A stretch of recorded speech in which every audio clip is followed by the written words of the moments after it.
Sí, el famoso escultor, que estaba casado con una ilustre profesora puertorriqueña, Margot Arce,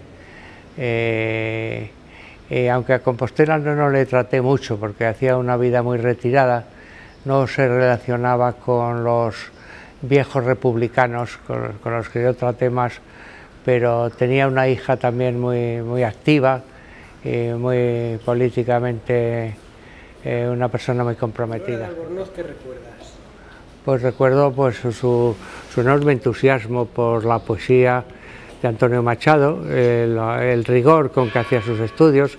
Era una persona de una gran inquietud intelectual. Ella influyó mucho en los números monográficos que la revista La Torre dedicó a personajes como Unamuno, como Machado, como Juan Ramón Jiménez. Realmente fue, aparte de una gran estudiosa, una poetisa importante, fue también una gran animadora cultural. Participaba muy activamente en la revista Asomante, dirigida por Nelita Vientós. Después, cuando Asomante no se pudo publicar, en otra revista que la sustituyó, que se llamó Sin Nombre, porque un poco denunciando la acusación que le habían hecho a Nelita Vientós por utilizar ese nombre de Asomante. Al volver a España, pues se radicalizó políticamente y prácticamente yo creo que toda su vida política durante esos años se canalizó a través del Partido Comunista. El gran maestro de Gauss fue Ortega y Gasset, que fue para Gauss el discípulo más importante que tuvo antes de la Guerra Civil, fue José Gauss. Y José Gauss llevó las enseñanzas de Ortega a México. Allí tuvo un gran éxito como profesor, no solo como profesor de la universidad y numerosos alumnos mexicanos, sino que realmente sus cursos se hicieron tan famosos que muchos jóvenes estudiantes de toda América Latina iban, se convirtió en una especie de tradición ir a México a hacer el doctorado con José Gauss. Entonces él realizó un impulso importantísimo para el estudio de la historia de las ideas, que es la dirección en la que enfocó la doctrina filosófica de Ortega, y de la historia de las ideas sobre todo con atención puesta en América Latina, historia de las ideas argentinas o mexicanas o chilenas, venezolanas, etc. Él dio un gran impulso, no solo personalmente, sino a través de su discípulo más importante, que era el mexicano Leopoldo Cea. Fue el discípulo mexicano más importante de Gauss y también un gran impulsor de la historia de las ideas en América. Para mí, pues, el descubrimiento, hice mi propio, digamos, descubrimiento de América a través no solo de los exiliados, sino de conocimiento de otros países del continente. De hecho, pues he dado conferencias en Argentina, en Uruguay, en Chile, en México, invitado por la UNAM o por el Colegio de México en distintas ocasiones. He estado en Bogotá, en fin, prácticamente conozco casi toda América también. Eso hizo que yo me dedicara una parte de mi actividad intelectual al estudio de la filosofía y a través sobre todo del ensayismo y de los grandes polígrafos latinoamericanos.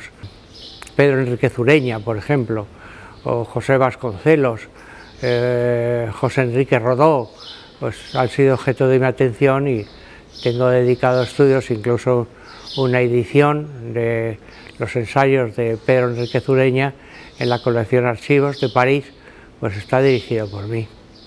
Bueno, eso surgió viendo yo la riqueza cultural que tenía el exilio, pues, y que era desconocido en España por los jóvenes. Me pareció que era una obligación moral el dar a conocer a esta gente que formaban parte de una historia truncada, si se quiere, de España, pero una historia de España, en definitiva. Y al regresar y ver que seguía sin conocerse a esta enorme cantidad de creadores, tanto en el campo de la poesía prácticamente casi toda la generación del 27 estaba en el exilio, como de la novela, de la filosofía, del teatro, del cine, Luis Buñuel incluido.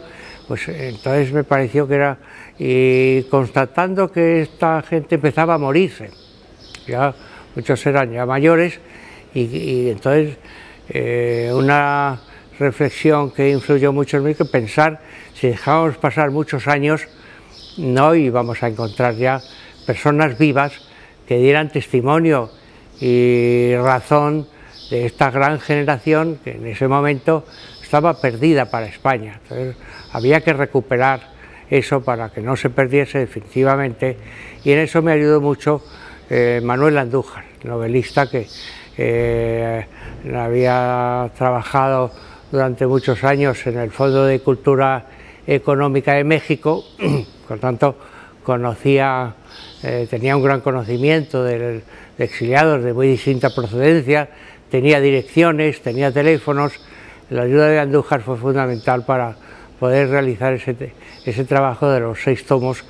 Bueno, yo después de los años en Puerto Rico estuve en el Reino Unido, fui profesor en Queen's University, en Belfast, en el norte de Irlanda, y allí estuve 2 años también, de 2 cursos académicos, y después ya regresé a España. Yo en el año 60 y finales del 66 yo ya regresé a España, y entonces fue cuando decidí incorporarme a la universidad, que lo tenía muy difícil por mis antecedentes políticos. Pensé que me convenía estar, aunque fuesen en un nivel muy bajo, entonces se llamaba penene, los profesores no universitarios los llamábamos penenes, pero aunque fuese como penene, estar ya dentro de la universidad para cuando muriese Franco poder tener un porvenir dentro de la universidad, que en ese momento evidentemente no lo tenía, pero pensé que era bueno estar ya dentro, porque si no,